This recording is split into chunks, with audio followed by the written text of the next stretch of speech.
Hello, it's Pete the Irish Pilot here. Thank you for joining me for what I hope will be an informal, friendly, fireside chat. I've got myself a brew and maybe you want to press pause while you get yourself one as well.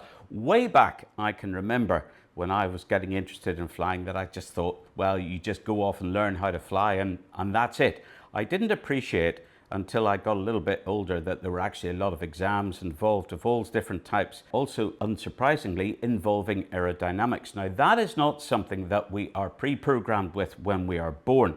Yes, sure, we make paper darts and we might understand the basics when we stick our hand out of a car window when it's going down the motorway, but it's not that simple when you're learning to fly, and it becomes much more advanced quite early on. So it's a really good idea to get the fundamentals and the foundations into place if you possibly can before you have to learn that stuff. So because it is winter for a lot of people who may be watching, I felt it was a good time to encourage folk to maybe spend those dark evenings or the days where it is persisting down with rain to have a look at a book.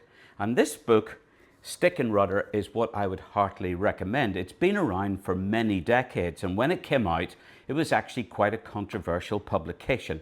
In it were things that not necessarily every aviator agreed with, but it has stood the test of time over many decades, and in fact has now been recognized as a definitive text. This Wolfgang Lanvish guy actually had some seriously sharp knowledge and has put it down here in a book which is very easy to understand. Now don't be alarmed if you pick it up, if you find a text and you manage to get it into your hands and you flick through it and you think, oh my God, I'm never going to be able to understand it. It's not something that you will necessarily get your head round on first go. It's more of a reference text, but nevertheless, on those wet days, those long dark nights, or where it's foggy and you can't do anything up the flying club, or you can't go and watch airplanes take photographs and there's not much going on, this is a great book to get into. It teaches you how a wing flies, what do the elevators, the ailerons and the rudders do. It talks about tricycle and tail dragger undercarriages. It talks about gliding.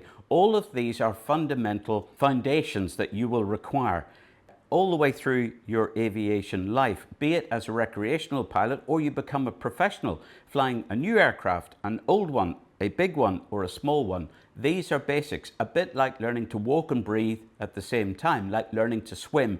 The basics are always the same. So I really couldn't recommend strongly enough that you get your hands on one of these books.